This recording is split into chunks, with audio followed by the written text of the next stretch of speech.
పవన్ కళ్యాణ్ గారు ఉన్నారు, ప్రతిపక్షంలో అద్భుతంగా ప్రశ్నించేవాడు, అద్భుతంగా మాట్లాడేవాడు. ఇవాళ ఏం చేస్తున్నాడు అని అడుగుతున్నాను.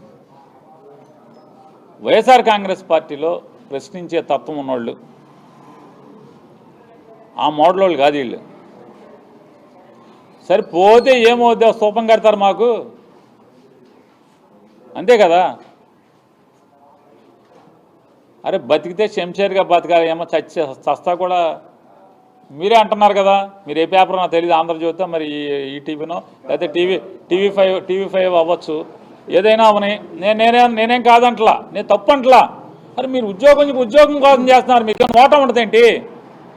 మీకేం ఓటం ఉండదు కదా. నిన్న సాక్షిలో చేయొచ్చు, వాళ్ళు టీవీ5లో ఉండొచ్చు. కానీ నేను అడుగుతున్నా, మీరు ఎంతమంది నాలాంటి వాళ్ళని ఎంతమందిని చూసి ఉంటారు? కాబట్టి పోయాం. అదృష్టవశాత్తు జోగి రమేష్ ఇంట్లో లేడు. ఇంట్లో ఉండగా పెట్రోల్ బాంబులు వేసి చంపేశారు.